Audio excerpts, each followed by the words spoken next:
नमस्कार, स्वागत है आपका। मैं हूं आपके साथ हिमांशु दीक्षित। दिल्ली में एमसीडी चुनाव नाक की लड़ाई बन गए। दिल्ली नगर निगम की 272 सीटों के लिए 23 अप्रैल को वोट डाले जाने हैं। शुक्रवार शाम से नेताओं का अपने अपने चुनाव क्षेत्रों में रणनीतिक बैठकों का दौर भी शुरू हो गया है। अब सवाल यह है कि क्या केजरीवाल अपनी साख बचा पाएंगे। इसी पर हमारी स्पेशल रिपोर्ट, किसकी होगी दिल्ली।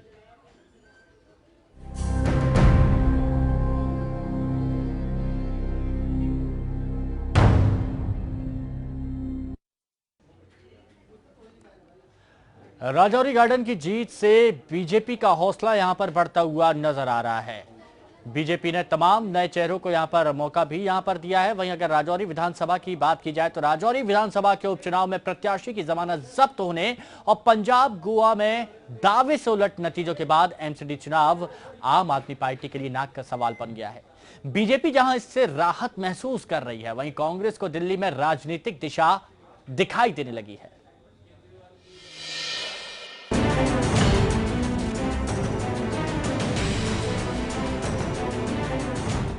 क्या दिल्ली का एमसीडी चुनाव कांग्रेस के लिए संजीवनी बन सकता है? क्या दिल्ली का एमसीडी चुनाव आम आदमी पार्टी को एक और झटका देने जा रही है? और क्या दिल्ली का एमसीडी चुनाव बीजेपी के लिए अच्छी खबर लेकर आएगा? ये सवाल ऐसे हैं जिन पर सभी की निगाहें टिकी हुई हैं। ऐसे में दिल्ली नगर निगम का चुनाव काफी अहम हो गया है। इसीलिए बीजेपी ने एमसीडी चुनाव में सफलता के लिए सारे घोड़े खोल दिए हैं। बीजेपी अध्यक्ष अमित शाह लगातार दिल्ली में नगर निगम चुनाव प्रचार अभियान पर नजर बनाए हुए हैं। अमित शाह दिल्ली में कोई खतरा मोल नहीं लेना चाहते, इसीलिए लगातार प्रचार अभियान और चुनावी तैयारियों की रिपोर्ट ले रहे हैं। प्रदेश अध्यक्ष मनोज तिवारी की पूरी टीम कड़ी मेहनत कर रही है। दिल्ली से केंद्र सरकार में मंत्री डॉक्टर हर्षवर्धन, विजय गोयल और केंद्रीय कपड़ा मंत्री स्मृति ईरानी एमसीडी चुनाव प्रचार में भरपूर समय दे रही हैं। अगर वो 16,000 की थाली खाएंगे और दिल्ली के लोग 15-20 रुपया के लिए थाली के लिए भी तरस जाएंगे तो दिल्ली के लोग बदला लेंगे और बीजेपी दिल्ली के लोगों के साथ खड़ी है। अगर वो 97 करोड़ रुपया दिल्ली का ले जाकर के बाहर में अपनी पार्टी के प्रचार में लगा देंगे तो दिल्ली के लोग बदला लेंगे, बीजेपी उनके साथ खड़ी है। आम आदमी पार्टी के लिए नगर निगम का चुनाव करो या मरो जैसा है। पार्टी चुनाव में कामयाब हो गई तो अपना वजूद बनाए रखने के साथ गुजरात समेत दूसरे राज्यों के विधानसभा चुनाव में बीजेपी की राह में कांटा बन सकती है। इसीलिए मुख्यमंत्री अरविंद केजरीवाल की टीम एमसीडी चुनाव में संजीवनी बूटी की तलाश में जुट गई है। 2015 में दिल्ली विधानसभा चुनाव में आम आदमी पार्टी को 70 में से 67 सीटें मिली थी, लेकिन इसके लिए उसे जनता के बीच जाकर 49 दिन सरकार चलाने के बाद विधानसभा भंग करने की सिफारिश करने के लिए भी माफी मांगने से लेकर हर जतन करना पड़ा था। वैसे पार्टी का दावा है कि वो जरूर जीतेंगे। आपने कहा कि बीजेपी एमसीडी का गढ़ है, तो अगर एमसीडी का गढ़ है तो अपने पार्षदों पे विश्वास क्यों नहीं है? जो 20 साल से पार्षद काम कर रहा है और जनता के लिए इतना काम उसने ये सोचते हैं कि उन्होंने किया है, उसको क्यों उखाड़ के फेंक दे रहे हैं? दूसरी बात यह है, लहर की बात है। 2014 में लोकसभा के बाद भी आम आदमी पार्टी जीती थी। 2015 में उस वक्त भी कहते थे कि मोदी जी की बहुत बड़ी लहर चल रही है। वो लहर हर राज्य में चली पर दिल्ली में नहीं चल पाई और इस बार भी ऐसा ही होगा। आपके एक संस्थापक नेता का मानना है कि अगर एमसीडी चुनाव में पार्टी सफल नहीं हो पाई तो अरविंद केजरीवाल का तिलिस्म भी टूट जाएगा और आम आदमी पार्टी की टीम भी बिखरी हुई है। विधानसभा चुनाव में बूथ स्तर पर जान लड़ा देने वाले तमाम कार्यकर्ता अभी तक दूरी बनाए हैं। पार्टी के संस्थापक नेताओं में से कुमार विश्वास हाशिए पर है। पंजाब और गोवा विधानसभा चुनाव में पार्टी ने उन्हें प्रचार अभियान से दूर ही रखा था। कुमार विश्वास का एक वीडियो भी पिछले दिन खूब वायरल हुआ है। खुद कुमार विश्वास कश्मीर के बहाने अरविंद और उनके करीबी नेताओं पर निशाना साध चुके हैं। अगर आप भ्रष्टाचार मुक्ति का पर्व लेकर दिल्ली में सरकार बनाएंगे और उसके बाद आप ही के लोग भ्रष्टाचार के घेरे में होंगे और आप मौन हो जाएंगे, उन्हें बचाने की कोशिश करेंगे, तो लोग आपसे सवाल पूछेंगे। आशुतोष, आशीष खेतान, संजय सिंह समेत शीर्ष नेताओं में आपस में खींचतान है। दिल्ली नगर निगम चुनाव में टिकट बंटवारे को लेकर आम आदमी पार्टी के नेता अंदरूनी घमासान से उबर नहीं पा रहे हैं। वहीं पंजाब और गोवा में पार्टी के मोहरों के पिटने के बाद एक दूसरे पर दोषारोपण से भी उठने में समय लग रहा है। वहीं कांग्रेस इसे अपने लिए संजीवनी बूटी के तौर पर देख रही है। प्रदेश कांग्रेस अध्यक्ष अजय माकन को उम्मीद है कि एमसीडी चुनाव में पार्टी अच्छा प्रदर्शन करेगी। एमसीडी चुनाव बिल्कुल ज़मीनी लेवल पर जो लोकल इश्यूज़ है, दिल्ली की जो लोकल प्रॉब्लम्स है उस पे लड़ा जाता है, इसलिए दिल्ली के बाद। और हम बिल्कुल खुले दिल से हमारे जो प्रॉब्लम्स, हमारे जो सल्यूशंस है सारे प्रॉब्लम्स की, उसका हम खुले दिल से हम जनता का साथ चर्चा करना चाहेंगे, तो इसलिए दिल्ली के बाद दिल के साथ। लेकिन कांग्रेस के लिए तो चुनाव से पहले ही बुरे दिन शुरू हो गए। पार्टी से नाराज अरविंदर सिंह लवली जैसे बड़े नेता और पार्षद पार्टी छोड़कर बीजेपी में शामिल हो गए। पार्टी ने तो दिल्ली महिला आयोग की पूर्व अध्यक्ष बरखा दत्त शुक्ला को भी पार्टी से बाहर निकाल दिया। देखिए, मैंने ये कहा था कि एमसीडी के कार्य को ठीक करना चाहिए और एमसीडी को जो है वहाँ फैली हुई करप्शन पे लगाम लगानी चाहिए। नरेंद्र मोदी जी और अमित शाह जी वाली बीजेपी ने वही काम किया है। आज सारे स्वच्छ चेहरे आ रहे हैं, तो नई राजनीति की शुरुआत हो रही है और उस नई राजनीति में मैं भी अपने आप को भागीदार बना। यूपी उत्तराखंड चुनाव और दिल्ली में राजौरी विधानसभा सीट के उपचुनाव में भारी मतों से जीत के बाद बीजेपी भले अपनी लहर का दावा करे, लेकिन एमसीडी चुनाव में उसकी राह बहुत आसान नहीं है। आम आदमी पार्टी के नेतृत्व में दिल्ली की सरकार ने गरीबों, निचले तबकों, निम्न मध्य वर्ग और मध्य वर्ग के बीच अपनी पहचान बना ली है। इस तबके में दिल्ली सरकार का 20,000 लीटर मुफ्त पानी, कम दरों पर बिजली देना, मोहल्ला क्लिनिकों, गलियों में लोहे के गेट, सरकारी स्कूलों में सुधार, गली मोहल्ले की सड़कों के स्तर में सुधार, आम जनता को सहूलियत ने काफी भरोसा पैदा किया है। आम आदमी पार्टी का गृहकर से राहत देने का वायदा भी अपील कर रहा है, लेकिन बड़ा सवाल ये है कि क्या ये वायदे आम आदमी पार्टी की किस्मत बदल पाएंगे। आकांक्षा सिंह के साथ ब्यूरो रिपोर्ट, EPN।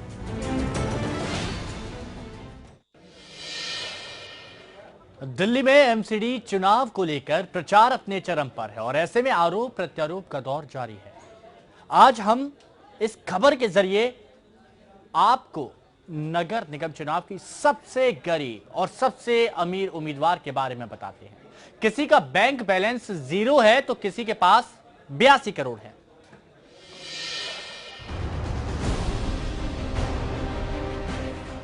दिल्ली नगर निगम चुनावों में जब आप वोट देने जाएं तो ये जान लें कि बीजेपी, कांग्रेस और आम आदमी पार्टी तीनों अपराधियों को टिकट देने में पीछे नहीं है।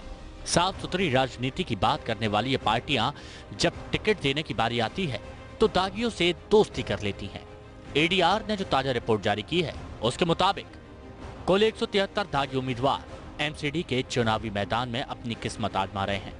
केवल गंभीर अपराध की बात की जाए तो एक उम्मीदवार पर हत्या का मामला दर्ज है तो 15 उम्मीदवारों पर हत्या के प्रयास का मामला चल रहा है, जबकि 23 उम्मीदवारों के ऊपर महिलाओं के साथ अपराध का मामला चल रहा है। एडीआर ने कुल 2315 उम्मीदवारों के रिकॉर्ड को खंगाला है।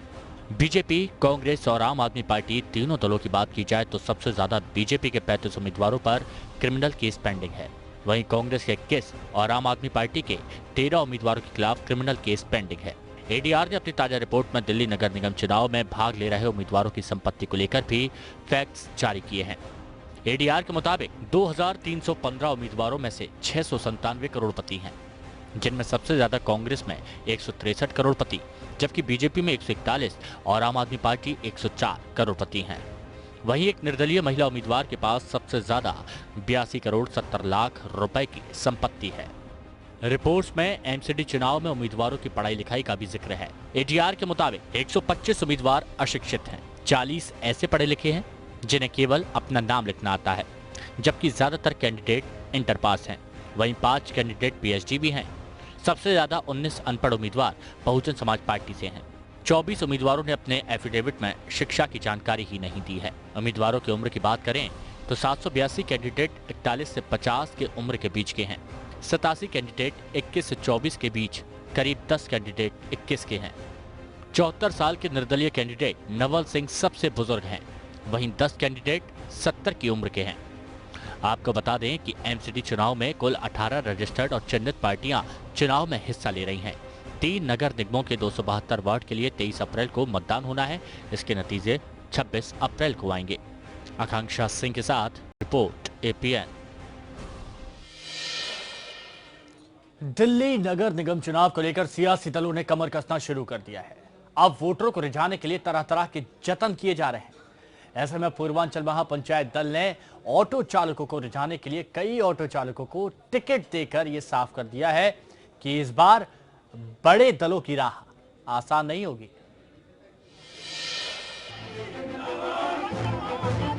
दिल्ली नगर निगम चुनाव में ऑटो और टैक्सी चालकों ने एक नई पार्टी का दामन थाम लिया है, जिसका नाम है पूर्वांचल महापंचायत पार्टी। इस पार्टी के बैनर तले ज्यादातर ऑटो और टैक्सी यूनियन के लोग एकजुट हो रहे हैं। जितने भी हमारे ऑटो टैक्सी ड्राइवर हैं दिल्ली में, वो सब एक शिकार बनने वाले किसी पार्टी से नहीं है, वो फाउंडर मेंबर की तरह इस पार्टी को बढ़ाया है आगे। और जितने ऑटो टैक्सी चालक है उसमें अध्यक्ष भी है, दिल्ली प्रेसिडेंट जनरल सेक्रेटरी है, सचिव है, प्रेस सचिव है। ऐसे हमारे संगठन के फाउंडर मेंबर सब बने हैं ऑटो टैक्सी चालक वालों। इनका कभी भी इनके साथ विश्वासघात नहीं होगा। कंधे से कंधा मिला के हम लोग आधी रात में ऑटो टैक्सी वाले इस पार्टी के साथ में है और पार्टी इनके साथ में। इस पार्टी ने कई ऑटो चालकों को भी अपना उम्मीदवार बनाया है। साथ ही पूर्वांचल की अस्मिता की बात करते हुए पूर्वांचल के लोगों के समर्थन का दावा कर रही है। यह टोटल 272 सीटों पे हम लोग उतर रहे हैं और बहुत कड़ी टक्कर देने वाले हैं। हम लोग यूनाइट हैं, हमारे साथ सारे ऑटो रिक्शा चालक संघ हैं, सारे के सारे हमारे साथ, जितने ई रिक्शा से लेकर के रेडी पटरी ऑटो यूनियन सारे हमारे साथ हैं। मजदूर वर्ग, झुग्गी झोपड़ी, सारे लोगों का खुला समर्थन है और इस बार का रिजल्ट आप देखोगे चौंकाने वाला होगा। और इन लोगों को अब समझ में आएगा कि पूर्वांचलियों को नजरअंदाज करना कितना महंगा पड़ा इन्हें। मतलब साफ है कि बीजेपी, कांग्रेस और आप के साथ सभी छोटी और बड़ी पार्टियों की निगाहें पूर्वांचली वोटर्स पर है। बिहार की सत्तारूढ़ पार्टी जनता दल यूनाइटेड भी पूर्वांचली वोटर्स के समर्थन का दावा कर रही है। कोई ऑप्शन नहीं था पूर्वांचल के लोगों के पास, तो लोग जहां जो बोल दिया उसके पीछे चले गए। हाल यही था उनका। और 5 साल से एमसीडी में बीजेपी है, तो उनका परफॉर्मेंस तो जज होगा ना भाई। उस कॉलोनियों में जहां पूर्वांचल के लोग रहते हैं उनके लिए क्या किया। पूर्वांचल वोटर्स को लुभाने में तो सभी पार्टियां जुटी है, लेकिन इनका समर्थन किसे मिलता है ये तो चुनाव के बाद ही साफ हो पाएगा। सुमंत कुमार, APN, दिल्ली। जाहिर बात है म्युनिसिपल कॉरपोरेशन ऑफ दिल्ली के चुनावों की, तो ऐसे में लाजमी है कि जनता के रडार पर है सफाई कर्मी। APN ने ग्राउंड जीरो पर जाकर देखे क्या कुछ हालात है। पेश है रिपोर्ट। दिल्ली को स्वच्छ और सुंदर बनाने का दावा करने वाले MCD के काम कुछ और ही बात कह रहे हैं। APN ने शाहदरा क्षेत्र का दौरा कर MCD के दावों की जमीनी सच्चाई जानने की कोशिश की। शाहदरा के लोगों ने बताया कि उनके इलाके में हर वक्त गंदगी पसरी रहती है। शिकायत के बाद भी ना MCD से और न ही दिल्ली सरकार से कोई आता है। यहाँ हमसे कोई सी भी सरकार आ जाए सब ऐसी गंदगी रहती है, कुछ भी गंदगी नहीं रहती। कितनी भी शिकायत कर लो, कुछ भी कर लो, सब एक बराबर ही है। सबके पास जाके देख लिया, निकम बादशाह के पास भी, सबको कोई नहीं सुनता। बारिश के दिनों में देखना अब यहाँ पे आके बेचारे स्कूल के बच्चे डूब डूब के जाते हैं यहाँ से निकल के, साफ बेरा सब कुछ निकलता है यहाँ से। ये छोटे छोटे बच्चे बहुत परेशान रहते हैं। शाहदरा वासियों ने MCD कर्मियों पर काम न करने का आरोप भी लगाया। लोगों ने ये भी कहा कि चुनाव नजदीक आते ही MCD के सफाई कर्मचारी 10-10 दिन तक नहीं आते। भाई साहब, आज तक कांग्रेस ने कभी सफाई नहीं कराई MCD में। MCD में तो बीजेपी है ही नहीं, MCD में कांग्रेस है। विधानसभा है जी, यहाँ से बीजेपी इस साल हुई है, ठीक है। और कांग्रेस ने कभी जिंदगी में काम नहीं किया, आज तक नाले की सफाई नहीं हुई। हाँ, कभी 8वें दिन आ जाते हैं, 15वें दिन आते हैं, कूड़ा उठाना आ जाते हैं, बस थोड़ा बहुत आ जाते हैं। हाँ। दिल्ली निगम चुनाव से पहले सभी सियासी दल एक दूसरे पर आरोप तो खूब लगा रहे हैं, लेकिन दिल्ली की सड़कों पर घूमने पर यह साफ हो जाता है कि MCD कर्मी काम से जी चुरा रहे हैं, जिसका खमियाजा जनता को भुगतना पड़ रहा है। MCD के तमाम दावों के बाद भी दिल्ली भर में ऐसे कूड़े का अंबार जगह जगह देखा जा सकता है। ऐसे में स्वच्छ दिल्ली और स्वच्छ भारत का सपना क्या सपना ही रह जाएगा, यह तो आने वाला वक्त ही बताएगा। कैमरा पर्सन इमैनुअल के साथ योगेश सोमकुवर, APN, दिल्ली। पूर्वी दिल्ली में कई ऐसे मुद्दे हैं जो इस वक्त जनता के लिए परेशानी बने हुए हैं। पूर्वी दिल्ली में नशा और जुए के खिलाफ महिला पंचायत की सक्रियता इलाके के लिए राहत का सबब बनी है। न्यू सीमापुरी इलाके की झुग्गी बस्तियों में नशा और जुए के अवैध कारोबार के खिलाफ दिल्ली महिला आयोग की मदद से ये मुहिम शुरू की गई है। शुरू से लचर रवैया अपना रही पुलिस को आखिरकार महिला आयोग की पहल पर कार्रवाई करनी पड़ी। लेकिन इसके अलावा पूर्वी दिल्ली के शाहदरा में तमाम मुद्दे हैं जिससे लोग परेशान हैं। अब हम पहुंच चुके हैं वार्ड नंबर 31E शाहदरा इलाके में। यहाँ जब हम पहुंचे हैं तो यहाँ भी तस्वीरें जो हैं वो बहुत अच्छी नहीं दिख रही हैं। ये जो कॉलोनी के भीतर का जो ड्रेनेज सिस्टम है वो आप देख सकते हैं कि बिल्कुल यहाँ पे जो नालों का पानी है वो रुका पड़ा है। क्या है इस इलाके में लोगों की समस्याएं, सीधे इस इलाके के लोगों से बात करते हैं। सर, जो मौजूदा पार्षद हैं कैसा रहा उनका कामकाज और कितनी उम्मीदें पूरी हुई? सर 5 साल में एक बार भी यहाँ पे उन्होंने पूरी गली के अंदर, पूरे मोहल्ले के अंदर कहीं भी आए नहीं एक बार भी। वो खुद भी कुछ तो काम कर नहीं पाते हैं और आगे आगे बातें बना के चले जाते हैं यहाँ से। यहाँ अगर हम बिल्कुल यहाँ मैं देख रहा हूँ ये जो तस्वीरें हैं ये भी तस्वीरें बहुत अच्छी नहीं है क्या? जी जी बिल्कुल मैं आता हूँ। क्या आप लोगों ने इसे लेकर शिकायत की थी? क्या उसका रिस्पांस मिला था आप लोगों को? सर 10वीं बार शिकायत कर चुके हैं, कोई भी आके राजी नहीं है और बातें बना के झूठे झूठे वादे करके चले जाते हैं यहाँ से। सिर्फ इसी गली की नहीं, पूरे मोहल्ले की हर तरह की समस्या, पूरे बिहारी कॉलोनी शाहदरा की पूरी समस्या है ये। बिल्कुल, कुछ और लोगों से बात करते हैं। क्या समस्या है आपके इलाके में? जो मौजूदा पार्षद हैं उनका कामकाज कैसा रहा? उनका कामकाज सर सही नहीं रहा। आप यहाँ गंदगी देख सकते हैं, उसके साथ साथ डेंगू का प्रकोप वगैरह, बहुत ज़्यादा व्यवस्था खराब है और कोई साफ़ सफाई का ध्यान नहीं दिया जाता। ये आप देख रहे होंगे यहाँ पानी भरा हुआ है, ये हम ही लोग अपने आप साफ कराते हैं। बिल्कुल सर, क्या समस्या? समस्या यही है, यहाँ पर कोई सफाई वगैरह नहीं होती है और जैसा कि बता रहे कोई हम आज तक यहाँ पर किसी को देखा भी नहीं है। वहाँ पे तो मौजूदा पार्षद के कामकाज से आप लोग खुश नहीं है? कुछ भी नहीं है और कभी उनको देखा भी नहीं है, कोई प्रॉब्लम फेस नहीं करते हैं। कुछ महिलाओं से बात करते हैं। मैम, क्या परेशानी है इस इलाके में, मैं जानना चाहता हूँ।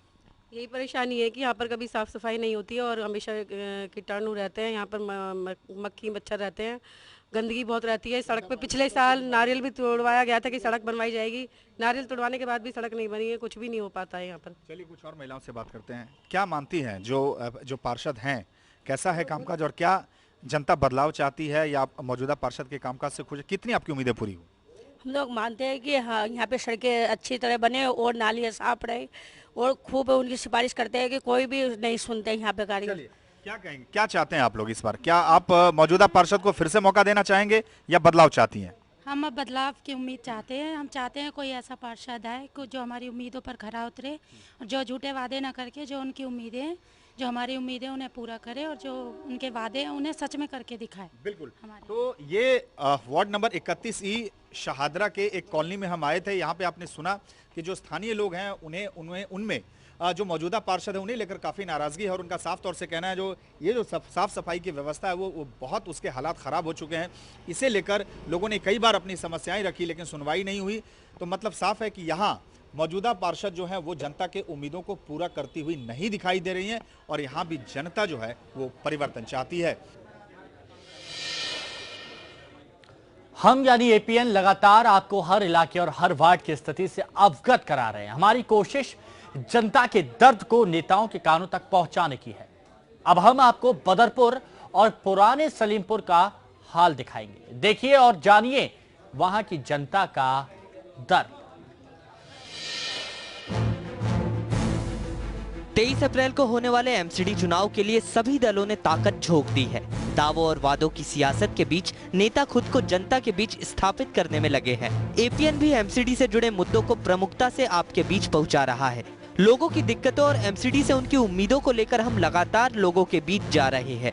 अपने इस सफर में आज एपीएन की टीम पहुंची हरियाणा से सटे बदरपुर में, जहां हमने 3 वार्डों जैतपुर, ओम विहार और हरिनगर का जायजा लिया। हमने लोगों से उनकी दिक्कतों के बारे में पूछा।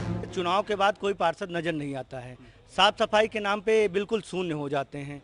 आते हैं चुनाव में तो वादे करते हैं, उसके बाद भूल जाते हैं। तो इसलिए जो है हमारे यहाँ सबसे ज़्यादा समस्या पानी की निकासी की है। जल बोर्ड का पानी आता नहीं है। सफाई का नाम कोई लेना नहीं देना नहीं, लोग तरस के एक एक घर में सब परिवार बीमार, पूरा का पूरा परिवार अस्पतालों में फैल गया, अस्पतालों में जगह भी नहीं रही।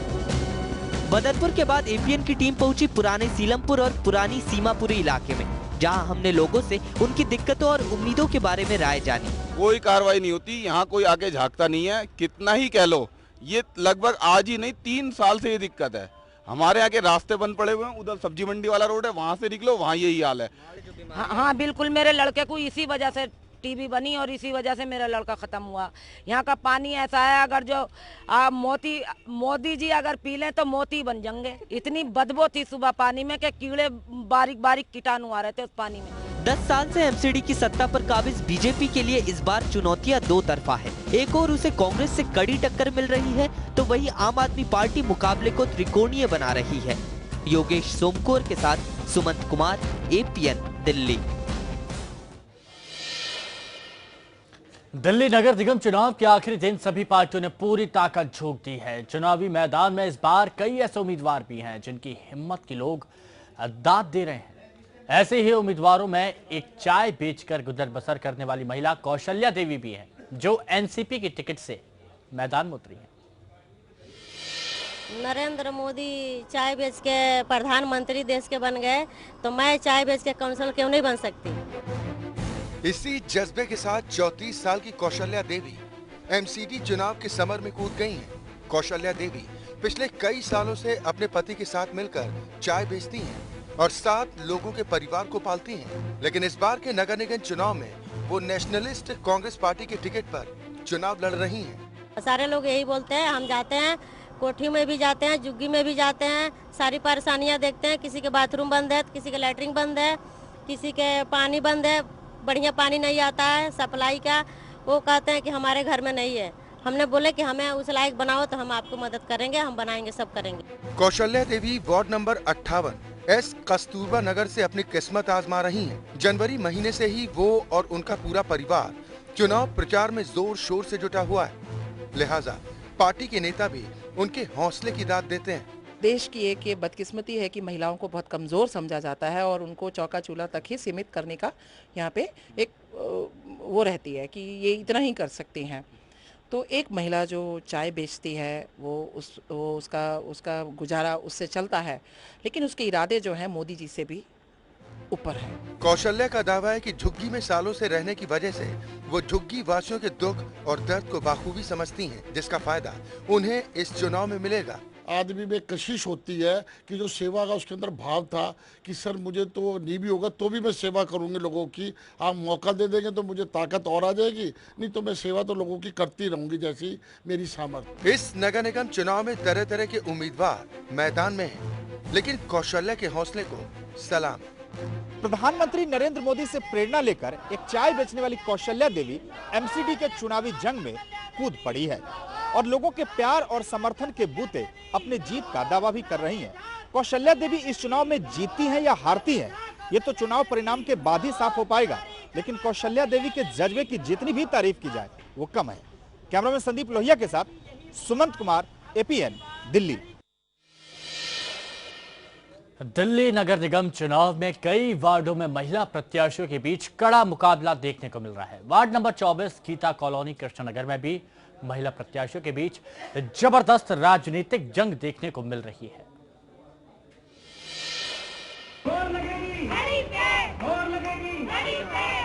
ये है मोनिका सूरी। मोनिका वार्ड नंबर 24 से राष्ट्रवादी कांग्रेस पार्टी की महिला प्रत्याशी हैं। पूरे जोर शोर से अपने चुनाव प्रचार में जुटी हैं और लोगों से इस बार जिताने की अपील कर रही हैं। वो पूर्व पार्षद के कामकाज पर सवाल उठाते हुए खुद के जीतने का भी दावा करती हैं। मैं सब जब जा रही हूँ सबके पास मुझे बहुत सहयोग प्यार मिल रहा है, तो मुझे पूरा विश्वास है कि मैं भारी मतों से जीतूंगी और मैं ईमानदारी से सारा काम करूंगी। बीजेपी ने अपनी पूर्व पार्षद नीमा भगत को यहां से मैदान में उतारा। नीमा पहले भी इस वार्ड से पार्षद रह चुकी हैं और वो अभी से ही खुद के जीतने का दावा करती दिख रही हैं। एक्चुअल में देखा जाए तो इस बार मेरा मुकाबला किसी से है ही नहीं, वन साइडेड लग रहा है, क्योंकि कांग्रेस से भी जनता दुखी है और झाड़ू को देखकर तो बहुत ही परेशान है। कांग्रेस ने सीट से मौजूदा पार्षद बंसीलाल की बहू को टिकट दिया है। कांग्रेस के समर्थक मौजूदा पार्षद के कामकाज को गिनवाते हुए एक बार फिर सबको पटखनी देने की बात कर रहे हैं। सर देखिए, मेहनत चल रही है, नॉमिनेशन जब से फिल करके आए मेहनत चल रही है एरिया में और डोर टू डोर जा रहे हैं, जनता का बहुत प्यार मिल रहा है। क्योंकि हमें तो यहाँ पे पूरा भरोसा है कि हमने यहाँ काम किए हैं। हमारे काम को देखते हुए हमें पब्लिक खुद यहाँ घर आकर आश्वासन देके जा रही है कि अब की बार अगर हम अपने बहू को खड़ा किए हैं और बहू हमारी बहू है वो। उधर बहुजन समाज पार्टी ने कमलजीत को मैदान में उतारा। ऐसे में इस बार इस वार्ड का चुनावी समीकरण काफी दिलचस्प दिख रहा है। पूर्वी दिल्ली के गीता कॉलोनी इलाके के वार्ड नंबर 24 में सभी पार्टियों ने महिला प्रत्याशी को मैदान में उतारा है और सभी महिला प्रत्याशी पूरे जोर शोर के साथ अपने चुनाव प्रचार में जुट गई हैं। साफ है कि यहाँ महिलाओं के बीच हो रहे राजनीतिक मुकाबले ने यहाँ के राजनीतिक समीकरण को दिलचस्प बना दिया है। कैमरामैन संजीत के साथ सुमंत कुमार, एपीएन, दिल्ली।